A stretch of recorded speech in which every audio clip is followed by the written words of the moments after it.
Soumeya est une jeune Irlandaise d'origine somalienne, du haut de ses 16 ans. Elle est la plus jeune activiste du changement climatique. Conviée au sommet de la COP27 qui vient tout juste de débuter ici, à Sharm el-Sheikh, en Égypte, Soumeya n'avait que 11 ans lorsqu'elle a pris conscience de la situation. Depuis, elle milite pour la cause de notre planète en vue de mettre fin à sa dégradation. Faisant partie de la génération qui a le plus à perdre des changements climatiques, Soumeya est choisie par son pays pour porter la voix des jeunes activistes de l'environnement du Parlement irlandais. Aujourd'hui, Soumeya s'est vue attribuer le titre de jeune championne de la protection de la Terre.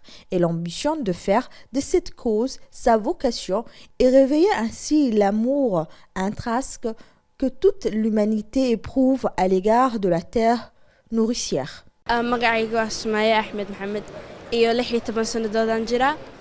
m'appelle Soumeya Ahmed Mohamed, j'ai 16 ans. Je suis ici pour représenter les jeunes activistes du changement climatique irlandais. Tout a commencé quand j'avais 11 ans. La prof nous avait demandé d'écrire un sujet sur le changement climatique et depuis je milite pour la cause de la planète. Je représente les jeunes dans le Parlement irlandais. Je suis ici au COP27 pour porter les voix de jeunes Irlandais afin de sensibiliser l'action planétaire pour la protection du monde. À travers des ateliers et des tables rondes au cours de ce sommet COP27, je vise d'exposer les conséquences et l'urgence d'une action commune en faveur de la planète pour protéger notre monde face aux répercussions du changement climatique.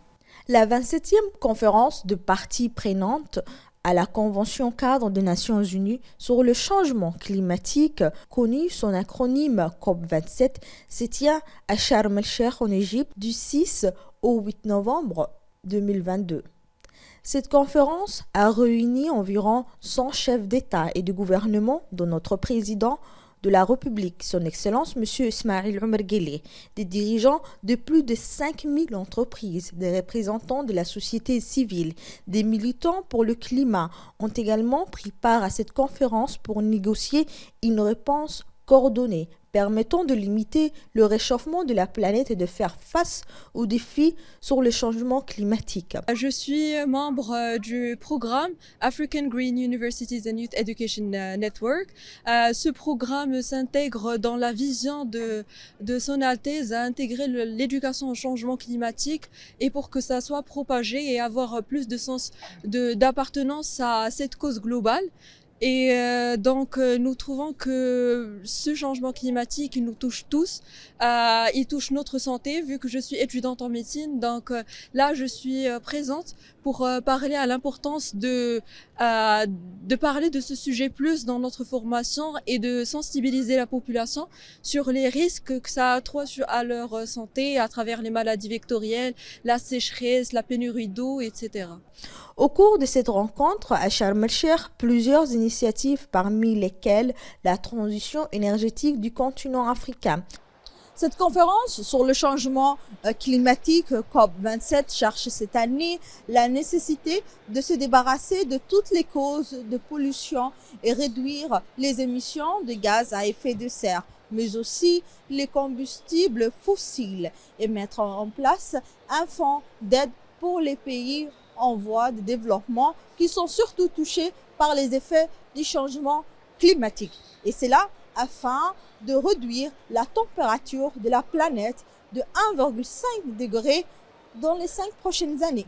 Djibouti a pris des mesures concrètes qui constituent un modèle dans la région. En lançant le sommet international intitulé Changement climatique et recherche qui vient à un moment où le pays vise à déduire entièrement à l'horizon 2025 l'ensemble de ses besoins énergétiques et ressources renouvelables et propres.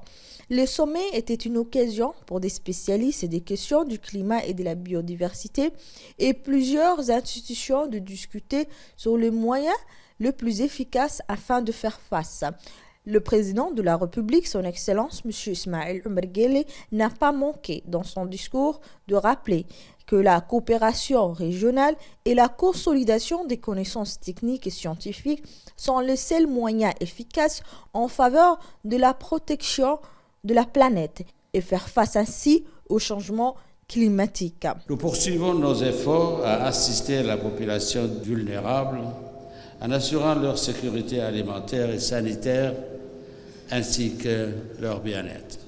Nous avons d'ores et déjà pris nos responsabilités en matière d'atténuation des gaz à effet de serre en nous engageant dans notre vision 2035 pour une production d'énergie électrique basée entièrement sur le renouvelable.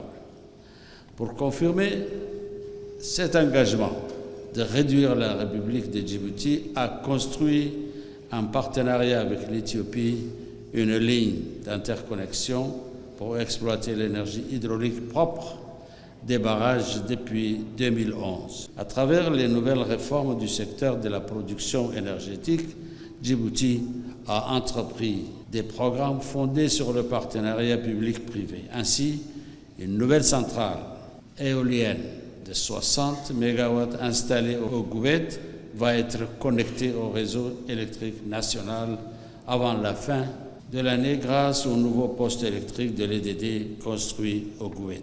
Un objectif premier, un travail de longue haleine qui s'était couronné de succès avec l'ouverture à Djibouti d'un observatoire régional qui dispose aujourd'hui d'équipements à la pointe de la technologie en matière d'analyse et de traitement de données de modélisation du climat. D'abord, en visitant, j'ai bien vu que le matériel sur place était vraiment de niveau international. Ça d'abord, c'est que ça prouve que le choix qui a été fait par les scientifiques, par le directeur, par le ministère, fait en sorte qu'ils ont acheté le meilleur matériel mondial. Ce qui donne une compétence absolument exceptionnelle à Djibouti pour tous leurs voisins. Parce que ça ne peut être que la valeur de référence. Et pourquoi c'est important? Parce que dans les organismes internationaux, que ce soit l'Union européenne, que ce soit les Nations unies, que ce soit le PNUD, etc., ils ont besoin pour décider et ventiler les moyens financiers d'observations qui soient crédibles et scientifiques. Et donc vous avez donc l'observatoire et le matériel qui peut immédiatement être transféré dans le monde entier par les câbles. Et ça, je pense que c'est quand même une plus-value exceptionnelle pour Djibouti. La COP27 s'est fixé 4 grands objectifs: l'atténuation, l'adaptation, le financement et la transition énergétique de l'Afrique. Elle a été également l'occasion d'exhorter tous les partis à renforcer une confiance mutuelle à travers laquelle les résultats auxquels le peuple aspire doivent être atteints en ce qui concerne aussi bien dans le domaine de la lutte contre la crise du changement climatique que celui de la prévention de ces catastrophes dévastatrices. Awa Abdi, RTD, Sharm el-Sheikh, en Égypte.